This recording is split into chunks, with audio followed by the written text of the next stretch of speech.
Hello and welcome to Shaka Extra Time, a show that comes to you every Tuesday. And joining me on set is Shaka Sal himself, aka the Kabale Kid.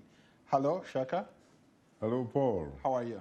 I am hugely terrific, Paul, and thank you very much for being a rescue mission because it almost looked like it was going to be Murphy's Law all the way today. My friend, I almost sent a 911 to look for you. A warm welcome to you, all our Facebook followers are watching us live. Shaka Extra Time is a show that comes to you every Tuesday. And today we'll be talking about certain things that are happening on the continent. We'll start in the Democratic Republic of Congo, where the two rival groups, mainly the incumbent president and his predecessor, Joseph Kabila, just announced a coalition government. But it looks like the current president, Felix Tshisekedi, really has no power from what we've seen. They now announce a cabinet of 66 ministers, 42 going to Kabila and 23 going to the current president. Your thoughts, Shaka? If what you are saying is true, then who actually won the election? That's a question that is above my pay grade. Hopefully you can answer that. Is it quite possible that Felix Tshisekedi, after all, may not in fact have won the election, that he was probably given a nod by former President Joseph Kabila? Because from what you described, sincerely, it would seem to me that Felix Tshisekedi has the title of president, has the position of head of state, and you can in fact refer to him as His Excellency. But beyond that, where is his authority? He does not control, for example, the National Assembly. He does not control the cabinet because the Prime Minister, the last time I checked, belongs to Mr. Kabila's party. And you also just mentioned that Kabila, in fact, has a majority of the position of cabinet portfolios. Kabila continues, for example, to control the institutions of violence. So if you talk about the military, the police or the gendarmerie, controls the intelligence and what have you. So what does, in fact, Felix Tshisekedi control? That's another interesting question. But does this surprise you, knowing the two politicians? Well, I would have thought that you did have an election and that Felix Tshisekedi won the election and therefore has a mandate to govern.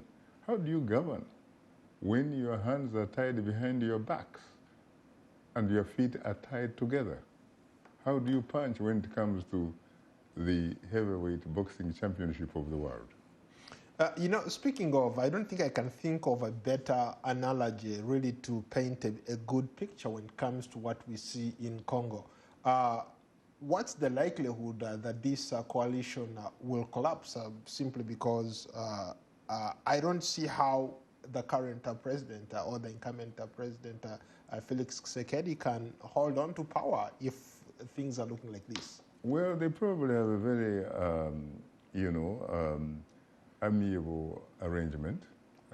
They know each other's strengths and weaknesses and what have you, and they have decided to figure out a way of making sure that they coexist, they share the power, and they figure out how to hold each other's back so that at least for now, the country continues to enjoy some semblance of peace and stability. As a matter of fact, Felix Tshisekedi has some wiggle room because the last time I checked, he promised, for example, reconciliation. And he has been able to deliver a little bit on that because Moise Katumbi, for example, the man that used to be the wealthy governor of Katanga, you know as well as I do that he at one time had actually been physically been bad from entering the country. He had actually lived in exile, mainly, I think, in the colonial master's territory, that is the Kingdom of Belgium, for almost 3 years, mind you. But the last time I checked, is now back in the Democratic Republic of Congo, and that was possible because it was President Felix Tshisekedi who actually gave him a nod. Shaka, when you look at this scenario in Congo, can this be something that can be replicated across, especially in countries where we've seen these long-term leaders who have refused to leave? Why can't they negotiate power just like Kabila did? You still control the power, but you're out of the presidency. Can't that happen in some of these other countries where we've seen these guys hang on for life? Well, you could probably only do that if you are more than a president. If, for example, you control the country, or you look at the country as a personal real estate, or you look at the country as a political farm of sorts, and that country does not belong to the citizens of that particular country, but that you actually own because the people have abdicated their responsibility of being citizens who owe allegiance to the state and therefore have constitutional powers and have in fact become subjects who do not have rights, certainly not constitutional rights, certainly not birthrights, not inalienable rights, but in fact owe allegiance to the individual authority who in turn rewards them with privileges. But I think that when you look at a lot of countries on the African continent, they are in a sort of political transition of sorts. For a very long time, we had what the syndrome of one-party state. And then, of course, you had this issue brought about by the development partners. Another name is the donor community, who demanded, especially France, demanded that you need to democratize, because that is the only way you can enjoy peace and stability, and that is very good for business. You know, that kind of stuff. But unfortunately, the political reality on the ground for most of those countries were one-party state is in fact that on paper or in theory, they have multi-party sort of arrangement. But in reality, that kind of multi-party arrangement is in fact based on what we would call a one-party state political infrastructure. And I think it's going to take time, depending on the level of social political consciousness of the people, so that the people can actually stand up and vote with their feet, as we saw, for example, in Burkina Faso. We just saw the island of Puerto Rico. The governor is yesterday.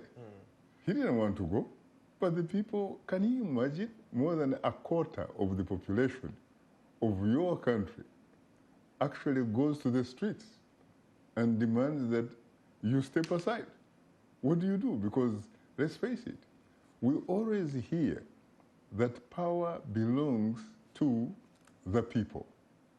But in reality, does power in fact belong to the people until you see the people in fact exercise that particular inalienable right, like we just saw in San Juan in Puerto Rico?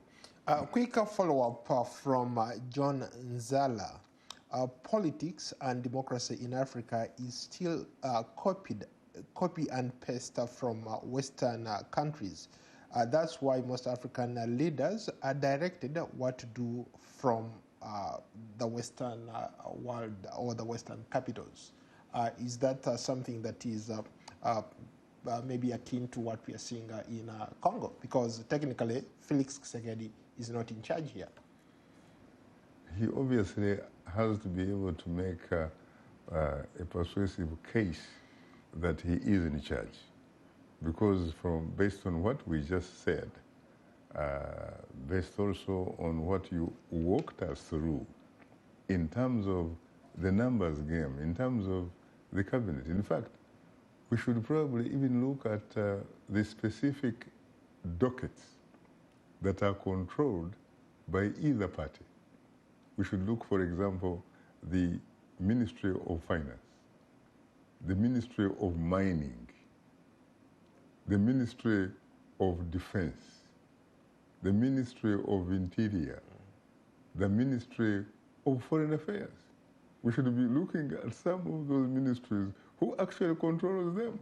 Another quick follow-up. Earlier you talked about peace and stability, that there is a semblance of peace and stability in the Congo.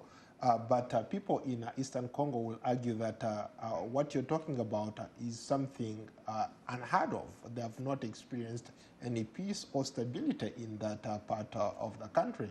And perhaps one could argue that maybe if Kabila had not gone that route, the whole country would have disintegrated into a civil war. How would you respond to that kind of criticism? Probably, but I think that we have to be very careful with the choice of words we use here, because I said there is a semblance of peace and stability. That is different, for example, from saying or arguing that there is peace and stability. And I think when you think about it, really, you know, peace and stability is not necessarily the absence of war, is not necessarily the absence of apparent violence and what have you. It is the absence of the presence of social, economic, political justice for all. Now the question is justice, does justice obtain in the Democratic Republic of the Congo or in the general corridor? Let's switch topics. Let's go to Tanzania. But before we go that, you are watching Shaka Extra Time, a show that comes to you live every Tuesday. And today we are looking at the politics in Congo. And as we speak now, we are crossing over to Tanzania, something that is close to us. We as journalists, if one of us is arrested or if one of us is attacked, we tend to rally around our fellow journalists. Our colleague in Tanzania has been kidnapped by, quote-unquote, government forces. Mr. Kabendera. Yes, please. Yeah. Yes. So how would you, what should people or journalists in Tanzania be reacting, how should they be reacting to this kind of story? What is it that they need to do to maybe to lead to the release of their colleague? First of all, you have to look at the political reality in Tanzania. Yes, you have a constitution in Tanzania. Yes, that constitution spells out the idea that in fact you have freedom of expression. You have freedom of the press, freedom of the media. But from some of the examples that we have been seeing, even when you look at statements from the New York-based, for example, Committee to Protect Journalists. CPJ. Yes. It is almost obvious that you can't really talk about the freedom of expression, that you can't talk about the freedom of press in Tanzania, even though in fairness to Tanzania, Tanzania does enjoy a lot of media institutions that are not necessarily directly controlled by the state, by the government. But how about people who said that Mr. Kabendera is not the first journalist to disappear? There is an example of another famous journalist, Azori Gwenda, who went missing in 2017, and he has never been seen since then. It is true, but in fairness again to the reports that we are receiving from Tanzania, Mr. Kabendera has not disappeared because the police, in fact, has come out openly to say that Mr. Kabendera is in their custody. Let's go to another topic that a lot of our fans have been talking about. This is corruption. A new global report, Barometer Africa 2019, was recently released jointly by the corruption watchdog groups, Transparency International and Afrobarometer. The report reveals or says that corruption is getting worse on the continent. I can also tie that to another comment or question here from Godson Tamin Brown. Mr. Shaka, Malawi's First Lady squandered public funds on her trip to the UK for her son's graduation. Why are such people in positions of power abuse public funds, since we are talking about corruption? Well, first of all, in the particular case that the brother raises regarding the First Lady of the Republic of Malawi, he needs to come up with some evidence, for example, incontrovertible evidence, not liable to falter, that clearly indicate that the First Lady was in fact tapping into the national treasury, the national coffers. Because let's face it, it's quite possible that the First Lady was using personal money. It so happens that the President of Malawi, the professor, is a man that worked for very many years. Yes. It's quite possible that he may have a fat account. It's quite possible that he may, in fact, have personally paid for that. The danger with that is that Africa is full of individuals who occupy those positions and using the national treasury as if, in fact, it is their personal account. And later then they talk about how they used their personal money. In the case, for example, of the Ugandan President Yoweri Museveni, at one time, he was accused for having sent one of his daughters to give birth in Germany. She was sent in a presidential jet.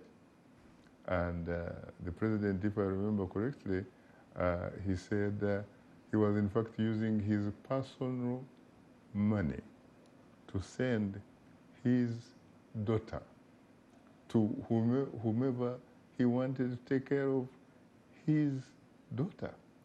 If true, he's right. He's right to do whatever he wants. But obviously, if you fact check and what have you, you will find that there may in fact be evidence that on the contrary, he was probably using the national treasury.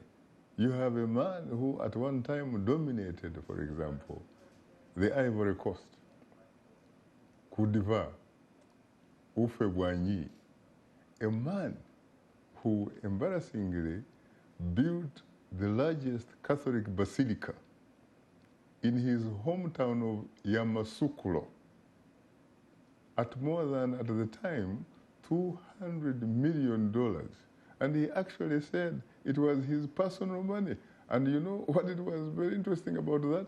He actually built the basilica in a neighborhood that is predominantly Muslim.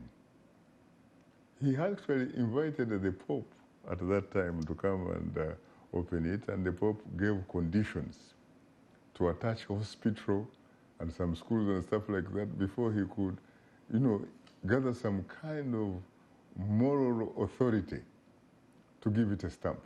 But Shaka, how is that different, for example, from we see it here all the time, U.S. President Donald Trump going on these trips, taking his family or first daughter alongside himself, or sometimes they're dining with all these world leaders and she's right there, front and center?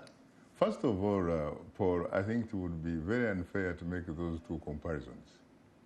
They're all first daughters, they're all tapping from the same... They are no without merit, because let's face it, first of all, even if it were true, it would not be justified, because you cannot correct a wrong with another wrong. But having said that, you have special methods of accountability, for example, which are institutionalized in the United States of America. This is a country that is a society that is governed by strong institutions, not strong men or strong women. This is a country, it is a society, frankly, of laws. Everybody is equal, at least on paper, under the law. And so if you are a president sitting in 1600 Pennsylvania Avenue in the White House, when it comes to domestic politics, you are arguably the weakest president in the world. You only become very powerful when it comes to international affairs.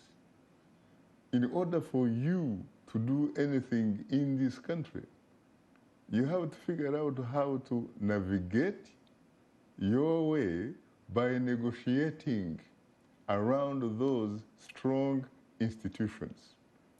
Those institutions that have inbuilt reflections of checks and balances. And so I think it would be very unfair to equate those two systems, because most presidents, for example, in Africa, they are almost like demigods. You even call them leaders. They are not, in fact, leaders, because the last time I checked, they don't even consult their people. Absolute power corrupts absolutely. Absolute power corrupts, and power corrupts, and absolute power corrupts absolutely, especially where you do not have a mechanism in place for demanding accountability. You're talking about rulers here. Look at a man, for example, the longest ruler in the world, for example. You're talking about Theodore Obiang Basongo of Equatorial Guinea. This is a man who has been president, occupying that position since 1979. He's still going strong. He's still going strong. And guess what? The president of Uganda, Yoweri Museveni, gave President Theodore Obiang Basongo, when the man was the chairman of the African Union, he gave him Uganda's highest award for what he characterized as promoting democracy in Africa, or promoting African democracy. Speaking of President Yoweri Museveni, let's go to Uganda. We have a couple of comments from Uganda and a couple of questions. Let's start with one. Bobby Wine recently announced that he's going to challenge incumbent President Yoweri Museveni in the upcoming elections. But as we speak, the government has actually taken Bobby Wine and Dr. Kizza Besigye to court, saying that they are operating unregistered political parties. And even to look at it broadly, they have also gone further to introduce new amendments to the Constitution. If they pass through, there might not be even an election come 2021. Your thoughts? So when you talk about there have not been an election? No. He announced, Bobby Wine announced that he's going to be running for president, but the government has introduced new amendments that are going to be debated very soon. trying to change the electoral laws that might bar, for example, Bobby Wine and all the other opposition leaders. Some critics are saying that they are targeting individuals here. I think perhaps what Uganda needs to do, they need to borrow a leaf, for example, from what just happened in Puerto Rico. They need to borrow a leaf from what the people in Burkina Faso experienced when they finally woke up and decided that enough is enough. They had to take back their country from an individual who was called Handsome Blaise Compaoré, the man who allegedly assassinated the hero of the people of Burkina Faso, Captain Sankara. Wait a minute, Shaka. Are you suggesting that Ugandans should be violent towards that, or they should figure out a better way of actually trying to usher in a change of government rather than becoming violent? Let me ask you a question. Have you seen any reports of violence in the process of removing the governor of Puerto Rico? No, but you're looking at different countries here. Now, wait a minute. Did you see violence in Burkina Faso? You saw people actually voting with their feet, peacefully. And in fact, interestingly, exercising their constitutional right. But Shaka, when you talk about voting, we are used to seeing people actually lining up or maybe putting a piece of paper in a ballot box. That's what I understand by voting. That is one way of voting. Your characterization of, help me to elaborate on your characterization of voting using their feet. You know, Paul, I think that people who are reasonably informed or people who would be characterized as reasonable people are sincerely tired of being taken through what some would characterize as being taken through the political motions. They are tired with this situation where some rulers, have the audacity, for example, of saying that we hold elections periodically, no matter what type or kind of election that we are talking about. We need to have an election that has, for example, a system in place where you have an independent or reasonably independent electoral commission, a commission whose members in fact serve the people of that particular nation, but not that particular individual who happens to be the ruler of that time.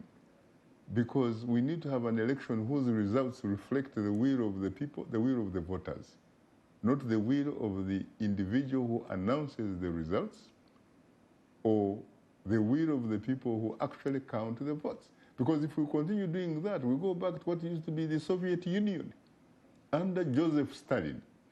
Well, on that note, thank you so much. I look forward to hosting you on the edition of Shaka Extra Time. Until then, thank you. You're most welcome, Paul.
Ball carrier is engaged by a tackler who stops him with a shoulder, wraps him, and holds him up. It's going to the ground where the injuries occur. Dr. Cardenas said earlier that 67% of catastrophic injuries in football involve the act of tackling or being tackled. Our medical consultant, Dr. Cantu, whom you heard about this morning, has rated that as high as 80%. But it's clear that going to the ground is where the injuries are. And so our belief is the number one immediate source of results for all of us